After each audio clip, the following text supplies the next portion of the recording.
Magandang araw po sa inyong lahat mga ka-confess. Isang kwento na naman ng pag-ibig, pagsubok, at masalimuot na ugnayan ng ating pagsasaluhan sa araw na ito.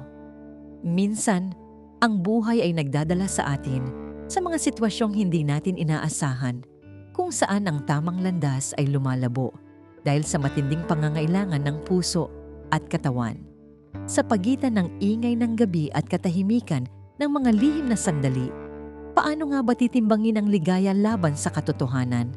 Paalala lang po, ang lahat ng kwentong maririnig ninyo ay pawang katang-isip lamang at ginawa para magbigay aliw at aral. Anumang pagkakatulad sa tunay na tao o pangyayari ay hindi sinasadya. Simulan na natin ang kwento. Dear Ate J, itago mo na lamang ako sa pangalang Vance. Bata pa lang ako nang matutong mag-isa rito sa payapang bayan ng Mansalay, Oriental Mindoro, kung saan ang buhay ay umiikot sa pagsasaka at simpleng pamumuhay. Kakalipat ko pa lang sa maliit kong paupahang bahay na gawa sa kahoy at semento, malapit sa Pampang, kung saan naririnig ang banayad na alon tuwing gabi.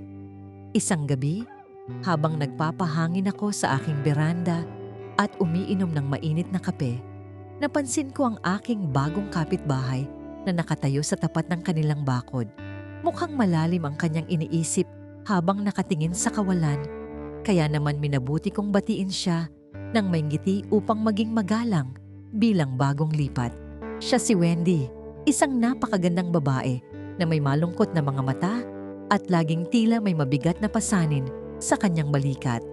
Lumapit siya sa aking bakod at doon ay nagsimula ang isang simpleng usapan tungkol sa lagay ng panahon at sa buhay dito sa probinsya.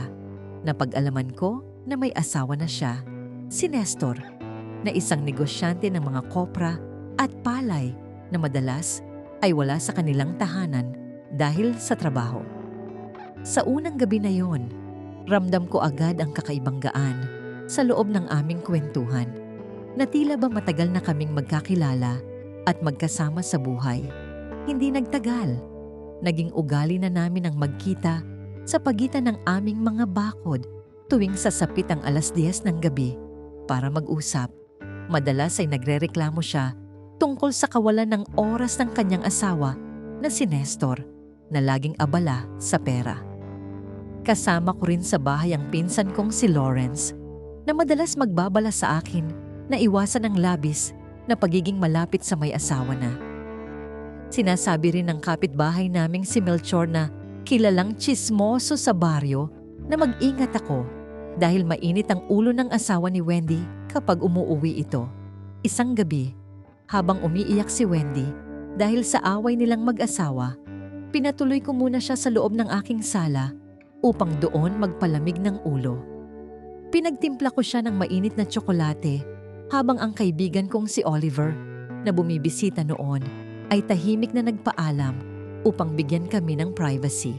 Doon ay isiniwalat niya ang matinding pangungulila at ang kawalan ng pagmamahal sa loob ng 4 na taon nilang pagsasama ng kanyang asawa. Habang pinupunasan ko ang mga luha sa kanyang pisngi, naramdaman ko ang mabilis na pagtibok ng aking puso na hindi ko na napigilan pa noon.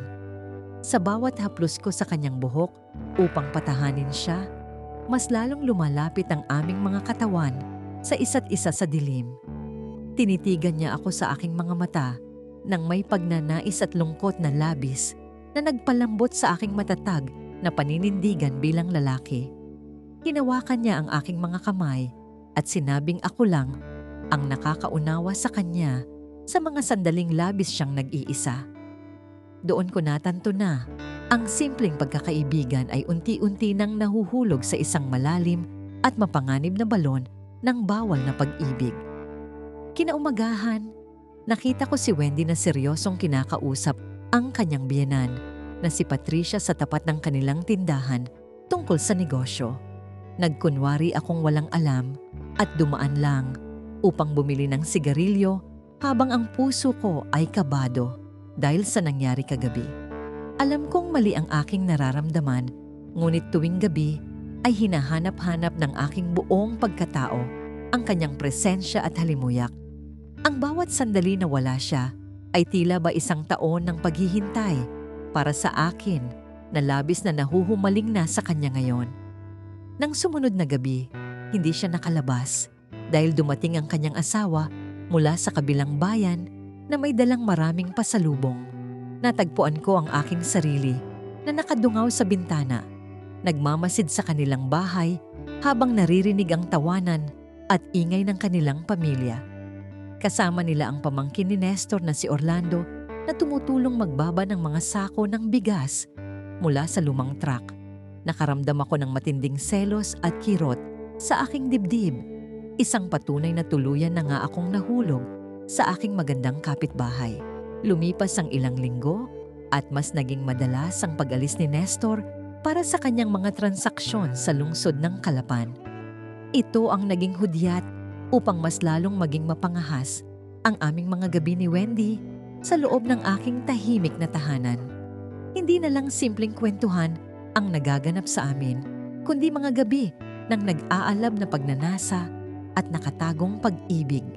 Sa bawat katok niya, sa aking pintuan, tuwing sasapit ang hating gabi, alam ko na ang kanyang pakay ay ang magtago sa malupit na katotohanan ng kanyang buhay.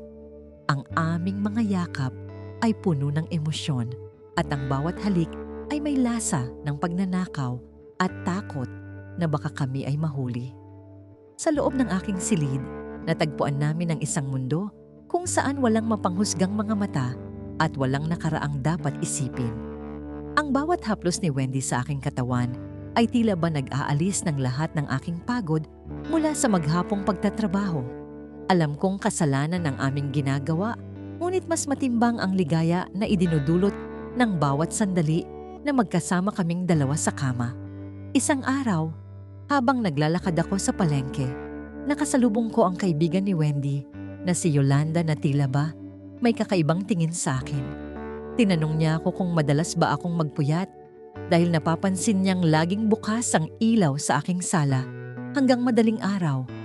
Kinabahan ako ng husto, ngunit pilit kong pinanatili ang aking kalmado at sinabing, marami lang akong tinatapos na trabaho. Ang insidenteng iyon ang nagtulak sa akin na mas maging maingat sa tuwing dadating si Wendy sa aking siping. Sa kabila ng takot, hindi namin mapigilan ang aming mga sarili na magpadala sa agos ng aming mapusok na nararamdaman tuwing gabi. Isang gabi, habang umuulan ng malakas, mas naging ligaw at mapusok ang aming pag-iibigan sa ilalim ng makapal na kumot. Ramdam ko ang panginginig ng kanyang katawan habang isinusuko ang buong sarili sa akin. Na tila ba ako ang kanyang tunay na asawa. Sinabi niya sa akin na ako lang ang nagbibigay sa kanya ng tunay na halaga at ligaya na hindi niya kailanman naramdaman kay Nestor. Habang tumatagal, napansin ng aking pinsan na si Lawrence ang madalas na pagpuyat ko at ang pagbabago ng aking kilos araw-araw. Kinausap niya ako ng seryoso isang hapon habang kami ay nag-aayos ng mga kagamitan sa aming bakuran tungkol sa aking kaligtasan. Sinabi niya na mapanganib ang aking ginagawa dahil kapag nalaman ito ni Nestor, maaring dumanak ang dugo sa aming tahimik na pamayanan. Alam kong tama ang kanyang mga paalala, ngunit bulag na ang aking puso sa matinding pagmamahal ko kay Wendy. Isang gabi, habang kami ay nasa gitna ng aming masuyong pag-uusap, pagkatapos ng aming mainit na pagsasama, may narinig kaming kaluskos sa labas. Agad na binalot ng takot ang aming mga puso, kaya mabilis na nagsuot ng damit si Wendy at nagtago sa likod ng pinto. Nang sumilip ako sa bintana, nakita ko si Melchor na naglalakad ng dahan-dahan habang may hawak na flashlight malapit sa aming bakod. Mukhang naghahanap siya ng ebidensya ng aming lihim na gawain upang may maitsismis sa buong barangay kinabukasan. Ang takot na iyon ay hindi naging sapat upang patigilin kami sa aming mga bawal na gawain sa tuwing dumarating ang gabi. Mas lalo pang naging matindi ang pagnanais ni Wendy na makasama ako dahil sa lumalalang lamig ng relasyon nila ng kanyang asawa. Sinabi niya sa akin na nagbabalak na siyang iwanan si Nestor upang tuluyan na kaming magsama at lumipat sa ibang malayong probinsya. Ang ideyang iyon ay nagdala sa akin ng halo-halong ligaya at matinding pangamba para sa aming dalawa sa hinaharap. Dumating ang araw na pinakakinatatakutan naming dalawa nang biglang umuwi si Nestor nang mas maaga kaysa sa kanyang nakaraang schedule. Isang gabi, habang nasa loob ng aking kwarto si Wendy, narinig namin ang malalakas na katok sa kanyang sariling pintuan sa kabila. Nagising ang buong kapitbahayan dahil sa sigawan ni Nestor at ng kanyang pamangkin na si Orlando na naghahanap kay Wendy.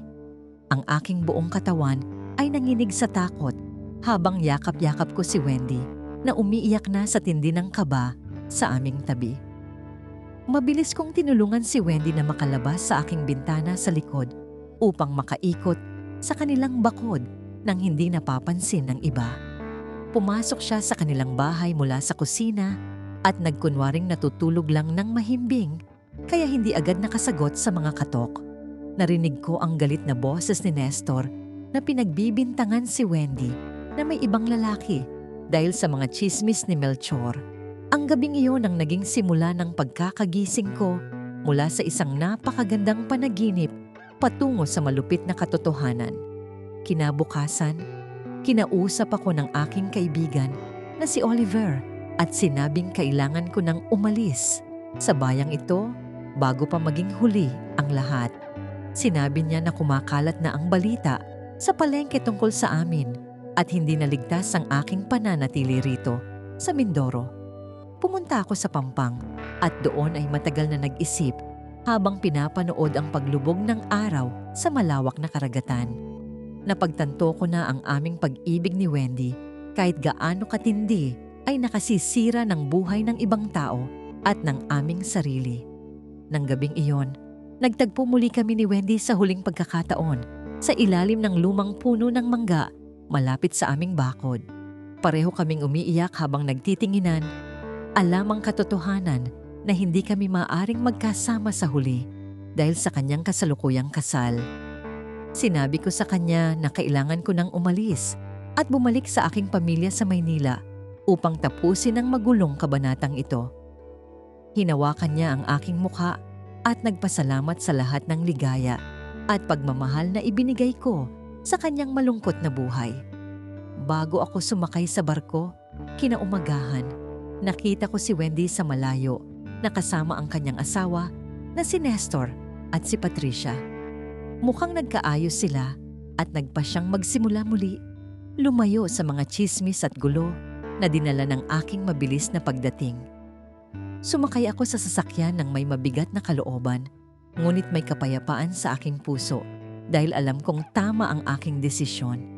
Ang bawat alaala ng aming mga gabi ay mananatiling isang lihim na nakatago sa kaibuturan ng aking pagkatao habang buhay.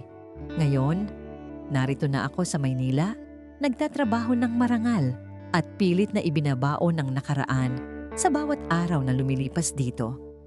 Natututunan ko na ang tunay na pag-ibig ay hindi lamang tungkol sa pagnanasa at pagtakas sa totoong buhay sa bawat gabi.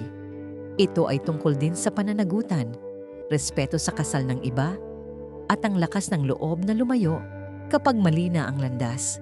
Umaasa ako na nahanap na ni Wendy ang tunay na kapayapaan at kaligayahan sa piling ng kanyang pamilya ngayon. Ang kwentong ito ay aking ibinahagi upang magsilbing aral sa mga nagpapadala sa matinding tukso ng mapanlinlang na gabi at bawal na pag-ibig. Ang pansamantalang ligaya ay hindi kailanman sapat na dahilan upang sirain ang tahimik na buhay at kinabukasan ng mga taong nakapaligid sa atin. Nagpapasalamat ako dahil binigyan ako ng pagkakataon na magbago at maitama ang aking mga maling nagawa sa nakaraan bago maging huli. Dito ko natatapusin ang aking liham. Sana ay kapulutan ito ng magandang aral ng lahat ng makakarinig nito. At yan ang kwento ni Vance. Isang lihim na minsan ay mahirap itago, pero sa huli ay nagbigay ng aral at katotohanan sa kanyang puso. Mga ka-confess, dito na nagtatapos ang ating kwento. Maraming salamat sa inyong pakikinig at pagsama sa amin mula simula hanggang dulo.